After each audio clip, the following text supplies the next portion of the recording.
And so it is freedom, the quality or state of being without thought or restraint, thought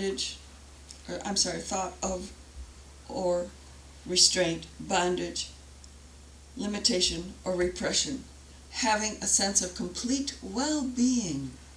It is a result of regulating one's life according to principle, not according to what anyone else may think or say.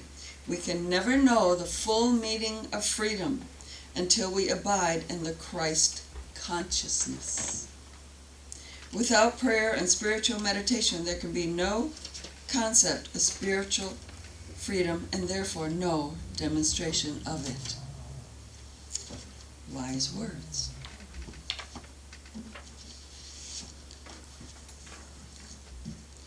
So, the title of today's talk is Freedom and Divine Connection. They go together. And our speaker is the individual who does all kinds of TIC stuff online. She is the mind and the spirit behind TIC online, including the classes and the the communications. So let's applaud for wonderful Reverend Marianne Kelley, who is speaking on freedom and divine connection. Yes.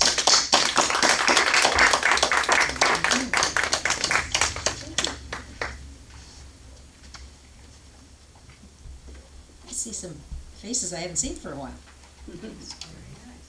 Yeah, good to see you all.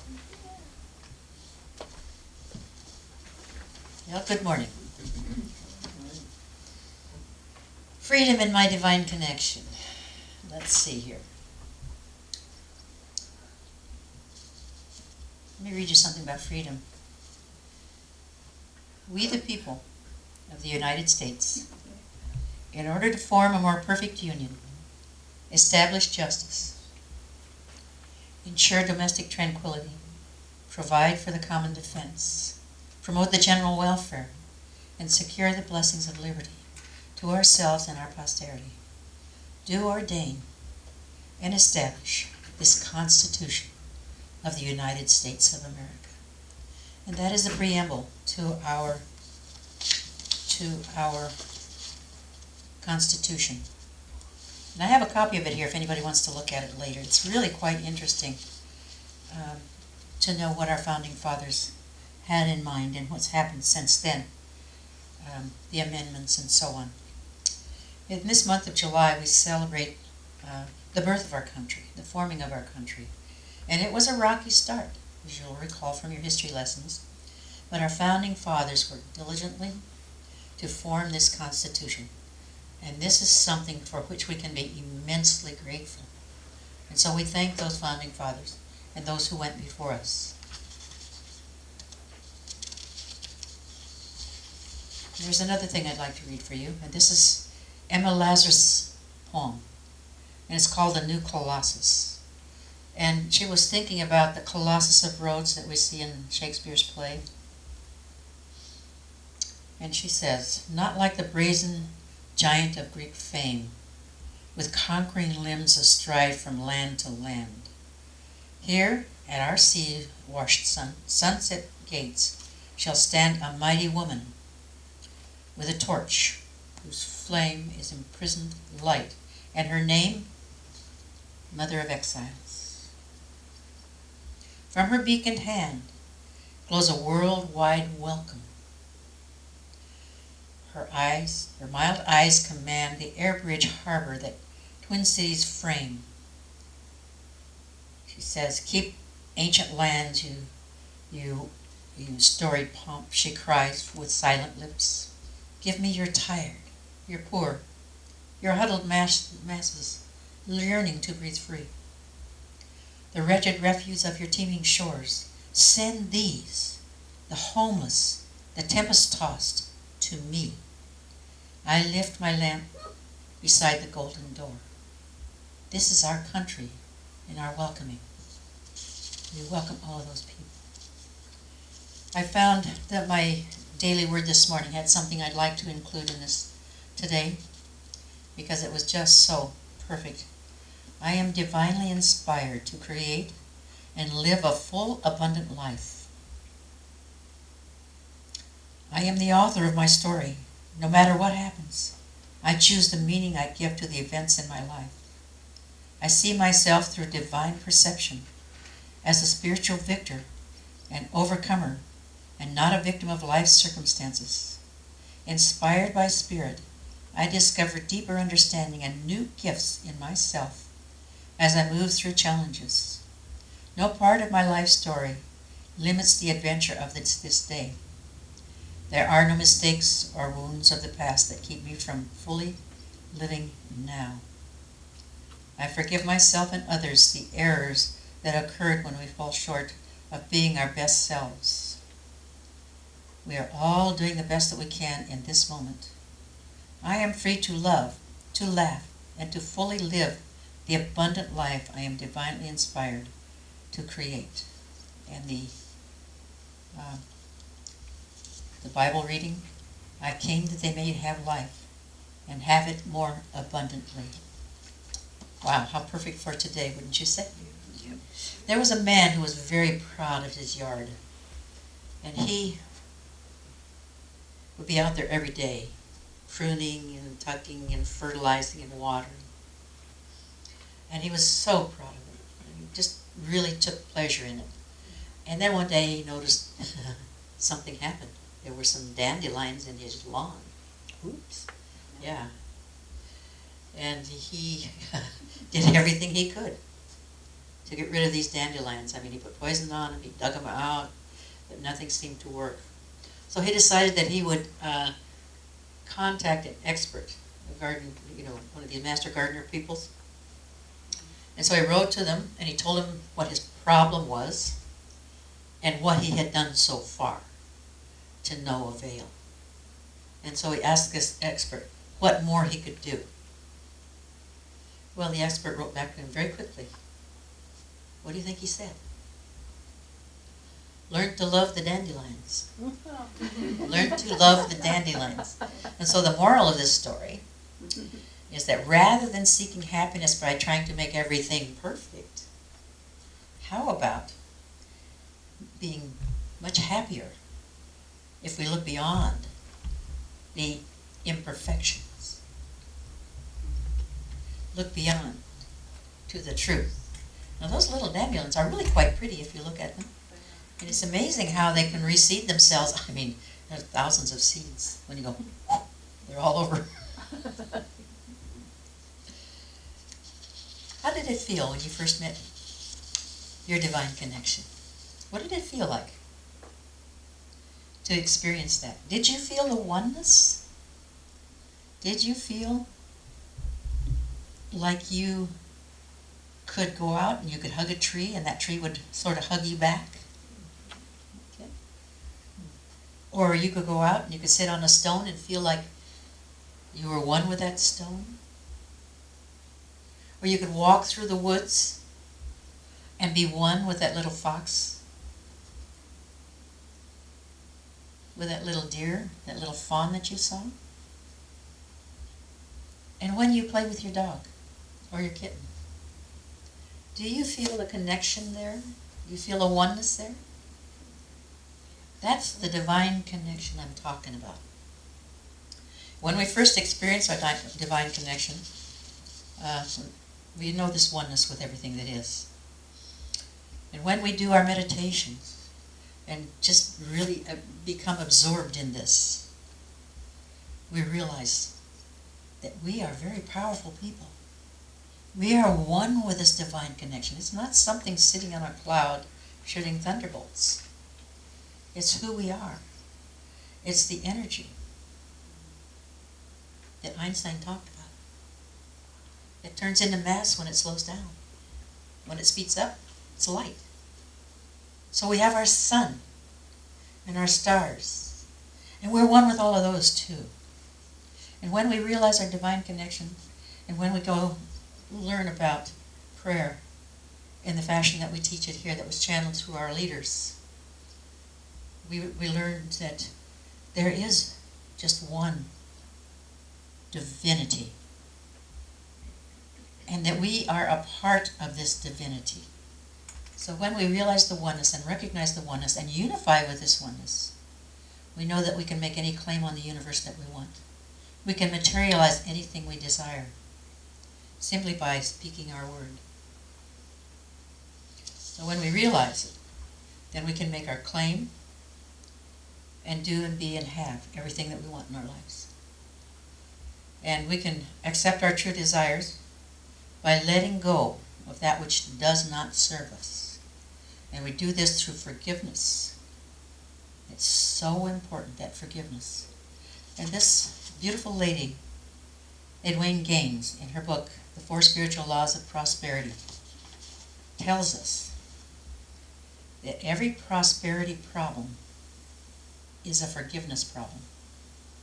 So if we're not experiencing the prosperity that we want, take a look at where we may need to do some forgiveness work. I love that thought. And I've been doing that. And I've had a really wonderful workshop at our spiritual celebration based on her principles here. And I invite you to, if you haven't seen this book, I think we have it in the bookstore. And it is well worth having in your spiritual library. It's just full of little gems like that. So when you think about it, yeah, because the forgiveness, what are we forgiving? Misconceptions, perceived injustices, fears.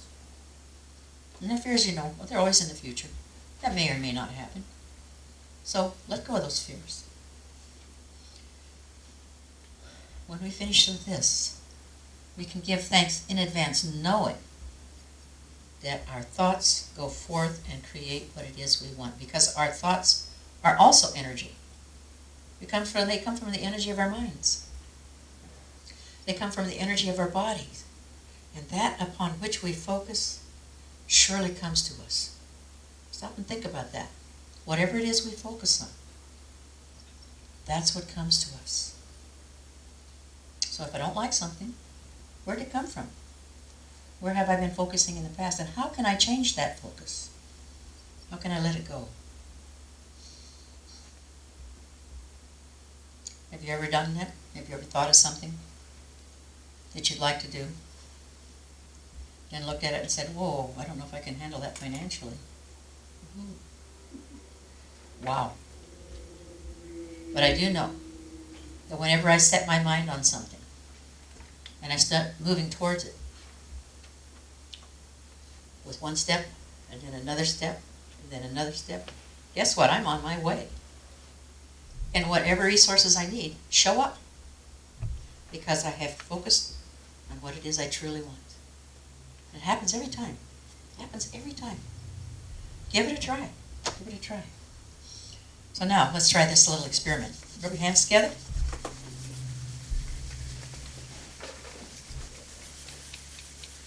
Now go like this.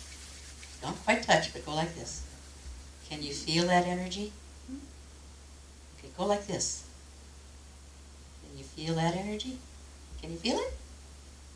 Okay, go like this. Can you feel it? That's the energy we're talking about, the very same energy to create whatever it is we really want. So, remember when you're focusing, you're creating. So, every thought we think, not just the ones we do in prayer, is truly a prayer, and it is creative. And it's bringing to us what it is we want. It's the same energy, focused, that brings about all our true desires. So, it is creative energy that is always creating our life exactly as we think it. Okay? Everything we think and everything we focus on, this is important, and that's why I'm repeating it, is the prayer that is creating something. I guess we really need to be aware of our thoughts, wouldn't you say? Yeah. Paying attention, Yeah. looking at what we're focusing on. Right. Whoa, when I pray, I see a lavender light in my mind's eye. I know the prayer is complete, and I don't have to repeat it anymore, and I go forth as if it's done, because I know it is. There's nothing more I need to do. And you, within your life, will have that knowing as you're praying, that moment at which it manifests. And it's just a matter of accepting now. It's here. It's now. So, the divine connection that Elizabeth sang about this morning. We're divinely connected to the light and the love of God. Divinely connected to the love of God. Divinely connected by the light and love of God. Divinely connected. And we thank you, God within us. So we're divinely abundant, we're divinely protected, we're divinely free, we're divinely surrounded by the light and love of God. We're divinely guided by the light and love of God. We're divinely released from any bondage from the light and love of God. We're divinely healed by the light and love of God. And lifted, and anything else you can think you can plug right in there. Elizabeth gives us permission. I love this. I love this. This little ditty is something I sing every time I get in my car for divine protection. When I find myself thinking about, oh, I don't know if I can do this, I don't know if I have the resources, I think, divinely abundant by the light and love of God. Because it's right here. It's right here. That song's about what's going on in our lives, in our minds, in our bodies. So, thank you, Elizabeth, for channeling that song and giving it to us to enjoy. So, bringing it together, we are grateful for our divine connection that led us to be born and to live in this country where we are free by the authority and the power of our divine connection to express our lives and to help not only our country, but our world by seeing it as a perfect place of God, regardless of what's going on, looking beyond what the same concerns are, looking past that and seeing the truth that everything that God created was good and very good. We're a part of that, and so is everyone else, and so is everything else on the planet. We have a responsibility, a deep responsibility to care for this by caring for our thoughts rather than accusing or pointing fingers. Let's see past the seeming problems and know that beyond what seems to be imperfect is another truth, another gift, another blessing. And it's right here as soon as we can accept it. So let's accept the truth that God is everywhere present and everything was created good and very good. Let's keep seeing this as best we can. So, we are free to follow our divine connection. We are free to be who we are. And we are free to enjoy the guidance and the fruits of our thoughts. Let's keep them positive. Let's keep them knowing the truth of perfection everywhere now.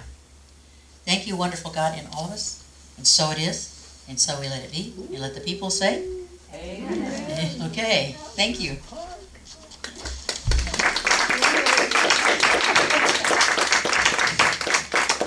Well, I hope I haven't picked up anything of yours. You'll know what it is. Thank you. Yeah, perfect. Thank you so much. I have to shake my head a little bit after that. That was very wonderful. Thank you. Oh,